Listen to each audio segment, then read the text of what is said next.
Hello students, welcome back. Today we will discuss with the topic formation of Jacobins Club in France. पिछले video में हमने देखा कि कैसे लुईस 16 ने सीक्रेट नेगोशिएशन इस्टेब्लिश किया किंग ऑफ प्रशा के साथ और कैसे neighbouring countries of Europe were ready to support Louis 16 in order to maintain monarchy in the Europe. Louis 16 और उनकी टीम कुछ करती इससे पहले नेशनल असेंबली ने वॉर डिक्लेयर कर दिया ऑस्ट्रिया और प्रशा के अगेंस्ट। फ्रांस को उसका नेशनल एंथम मिला, लोगों के अंदर पैट्रियोटिज्म की फीलिंग दिखी और ये जो रिवोल्यूशनरी वॉर्स हो रहे थे, अभी 1789 में हुई थी लड़ाई, उसके बाद फिर 1792 में हो गई। It brought losses and economic difficulties. हम सब जानते हैं कि लड़ाई होने से हार या जीत दैट इज अनदर मैटर, लेकिन लॉस तो फेस करना होता है दोनों ही पार्टीज को। फ्रांस की इकोनॉमिक कंडीशन हम शुरू से पढ़ते आ रहे हैं। Louis 16 when he came to the throne, he got empty treasury. That's why he decided to impose taxes on the third estate. So just from the beginning, financial condition was very miserable in France. और इन revolutionary wars ने क्या किया, condition को और भी ज़्यादा difficult बना दिया, टफ बना दिया। अब चूंकि वॉर्स कंटिन्यू थे तो men were away fighting at the front। जो जेंट्स थे, जो मेल थे, वो तो युद्ध लड़ने के लिए वॉर फ्रंट पर जा चुके थे। बचा कौन? Women. They were left to cope with the tasks of earning living and managing their houses. महिलाएं अब रह गई थी घर में और अब ये बड़ी जिम्मेदारी उनके ऊपर आ चुकी थी कि वो कैसे अर्निंग को इंश्योर करें, वो कैसे अपने बच्चों को नरिश करें और घरेलू खर्चों को वो कैसे मेंटेन करें। Political clubs became an important rallying point for people who wished to discuss government policies and plan their own forms of action. और ऐसी सिचुएशन में जो लोग रह गए थे, जो वॉर फ्रंट पे नहीं थे, उन्होंने किस बात का सहारा लिया? पॉलिटिकल क्लब्स बनाने शुरू कर दिए। किस काम के लिए? Just discuss government policies. इन बातों को डिस्कस करने के लिए, उन पर डिबेट करने के लिए, उन पर अपने व्यूज़ रखने के लिए, गवर्नमेंट की पॉलिसीज को रीइंटरप्रेट करने के लिए कि जो सरकार कर रही है क्या वो सही है, जो सरकार कर रही है क्या वो गलत है, गलत है तो फिर उसका सल्यूशन क्या है, and plan their own forms of action. और अगर हम सरकार से खुश नहीं हैं, अगर हम एग्जिस्टिंग गवर्नमेंट से खुश नहीं हैं, तो हमें एक्शन में आना होगा। और एक्शन में आने के लिए करना क्या होगा? कैसी पॉलिसीज होंगी, क्या स्ट्रेटजीज बनानी होगी, इन सारी बातों के डिस्कशन के लिए एक ग्रुप बनाया जाने लगा जिसे हम पॉलिटिकल ग्रुप कह सकते हैं। The most successful of these clubs was that of the Jacobins. और इन सभी क्लब्स में, क्लब्स तो बहुत सारी बनी, लेकिन उन सभी क्लब्स में जो सबसे इम्पॉर्टेंट और सक्सेसफुल था वो था जैकोबिन्स। अब ये जैकोबिन्स कौन थे, ये नाम कहाँ से आया? तो एक्चुअली ये जो क्लब्स बनते थे ना, वो गवर्नमेंट के नज़र से छिप कर बनते थे। कहने का मतलब सीक्रेट वे में ये क्लब्स मैनेज होते थे, रन होते थे। ठीक है, तो उन्हें अपने गैदरिंग को रखने के लिए, अपने क्लब के मेंबर्स को बिठा करके चीज़ों को डिस्कस करने के लिए एक पर्टिकुलर प्लेस की ज़रूरत होगी।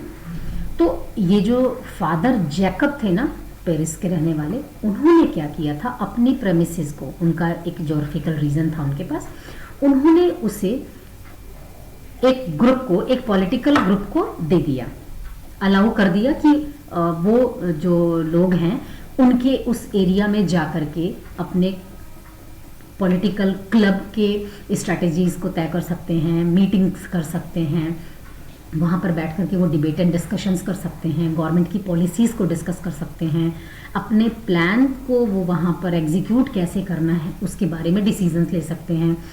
तो सम्मान के तहत ये जो मेंबर्स थे इस पॉलिटिकल क्लब के, उन्होंने अपने पॉलिटिकल क्लब का नाम ही जैकोबिन्स रख लिया। फादर जैकब ने अपना ज्योग्राफिकल रीजन इनको दिया था क्लब को ऑर्गेनाइज करने के लिए, तो उस पॉलिटिकल क्लब के लोगों ने सम्मान के बतौर फादर जैकब के प्रति थैंकफुल होते हुए उन्होंने अपने क्लब का नाम ही रख लिया जैकोबिन्स। आई होप कि ये नाम कहाँ से आया ये आपको क्लियर है, ठीक है। सेंट जैकब जो थे वो पेरिस के रहने वाले थे, उन्होंने अपना एक रीजन दे दिया पॉलिटिकल क्लब को, एक पॉलिटिकल क्लब को, कि उस पॉलिटिकल क्लब के मेंबर्स अपने प्लान को वहाँ से वर्कआउट कर सकते हैं। तो उस क्लब के मेंबर्स ने फादर जैकब या सेंट जैकब के प्रति सम्मान सहानुभूति दिखाते हुए अपने क्लब का नाम जैकोबिन्स रख लिया। आई होप कि now it is clear to everyone. अब हम ये देखेंगे कि ये जो जैकोबिन्स थे इनका नाम कैसे आया, ये तो हमने देख लिया, ठीक है। अब हम देखते हैं कि इनके मेंबर्स कौन कौन थे, क्योंकि ये सक्सेसफुल क्लब था ना, और ऐसा क्लब जिसको एक जो जगह चाहिए थी चीज़ों को डिस्कस करने के लिए, उसको सेंट जैकब ने दे दिया। अब नाम से ही लग रहा है सेंट जैकब हैं, तो ये चर्च से बिलोंग करते थे, और हमने तो पढ़ा है कि चर्च ऑफिशियल्स, क्लर्गीज और नोबिलिटी जो थे वो प्रिविलेज्ड सेक्शन थे, और थर्ड स्टेट का जो है ये उसको एक्सप्लॉइट करते थे। तो फादर जैकब या सेंट जैकब ने जो अपना एरिया दिया, जिसकी वजह से जैकोबिन्स क्लब जो है वो एग्जिस्टेंस में आया। तो आखिर ऐसी क्या बात थी इस क्लब में कि एक सक्सेसफुल क्लब के रूप में आज हम इसको पढ़ रहे हैं। The members of the Jacobin club belonged mainly to the less prosperous sections of the society. National Assembly was belonging to the richer section of the third estate. और अब ये जो क्लब बना ये लेस प्रॉस्परस सेक्शन से belong करता था, मतलब इसमें थोड़े गरीब तबके के लोग भी इसके मेंबर थे। कौन कौन थे वो? स्मॉल शॉपकीपर्स, आर्टिशंस, कैसे artisans like show makers, pastry कुक्स, watch makers, printers, servants, daily veg workers, ये सारे लोग थे मेंबर जैकोबिन क्लब के। And there leader was Maximilian Robespierre, और इनका जो लीडर था वो कौन था? मैक्सिमिलियन रॉबेस्पियर था। अब हम देख लेते हैं सेंस कुलॉट्स, ये क्या चीज थी? Those Jacobins who wore long stripped trousers similar to those worn by dock workers were known as sans culottes. Jacobins जो थे वो लंबी लंबी स्ट्रिप के टाइप की ट्राउजर पहनते थे, जैसा डॉक वर्कर्स पहना करते थे, और उसे जो डॉक वर्कर्स पहनते थे उन्हें सेंस कुलॉट्स के नाम से जाना जाता था। तो they did this to set themselves apart from the fashionable section of society. ऐसा उन्होंने क्यों किया था? खुद को अलग दिखाने के लिए। किससे अलग दिखाना चाहते थे? Fashionable sections of society. कौन था fashionable section of society? Obvious है, जो रिच पीपल थे। Who were the rich people in France? First and second estates, और उनमें से भी स्पेशली नोबल्स। हु वोर नी ब्रीचेस, जो घुटने तक का क्या उसको बरमुडा बोल सकते हैं, जो आजकल आप लोग पहनते हो, बच्चे पहनते हैं, ठीक है। घुटने तक का ट्राउजर तो हो गया हमारा एंकल तक का, लेकिन ये एक तरह से हाफ पैंट, लेकिन घुटने से हल्का नीचे। तो ये जो नोबल्स थे यहां तक पहनते थे, तो जैकोबिन्स जो थे वो खुद को इनसे डिफरेंट दिखाना चाहते थे, अपार्ट दिखाना चाहते थे, सेपरेट दिखाना चाहते थे। तो उन्होंने क्या किया? घुटने तक का ट्राउजर ना प्रेफर करके उसको एंकल तक का कर लिया, लॉन्ग ट्राउजर जैसे घर में पहना जाता है, ठीक है। दिस वॉज अ वे, ये एक तरीका था, ऑफ प्रोक्लेमिंग द, ये डिक्लेयर करने का, ये अनाउंस करने का, end of the power wielded by the wearers of knee breeches। मतलब वो ये दिखाना चाह रहे थे कि जो नी ब्रीच पहनते थे, मतलब घुटने तक का जो पैंट या ट्राउजर पहनते थे, अब पावर उनसे हट चुका है और अब पावर में जो है they are without knee breeches. ये जो इन्हें डॉक वर्कर्स को सैंस कुलॉट्स कहते थे ना, तो उसका लिटरली जो मीनिंग था those who without knee breeches, मतलब ऐसे लोग जो नी ब्रीचेस नहीं पहनते, मतलब घुटने तक के कपड़े नहीं पहनते, वो लॉन्ग पहनते हैं। सैन कुलॉट्स मेन, ध्यान रहे sans culottes men, they are not talking about women. Sans culottes फिर कौन हो गए? जैकोबिन्स हो गए, मेंबर्स ऑफ जैकोबिन्स हो गए। जैकोबिन्स को सैन कुलॉट्स क्यों बोला गया? बिकॉज दे वोर लॉन्ग ट्राउजर्स, नीचे तक एड़ी तक वो ट्राउजर पहनते थे। सैन कुलॉट्स का लिटरल मीनिंग क्या है?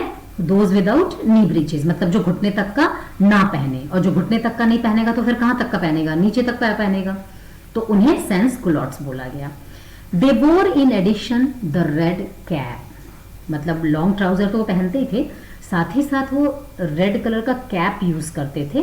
दैट सिंबलाइज्ड लिबर्टी, जो ये दिखाता था कि लिबर्टी है, मतलब they are free from the monarchical influence.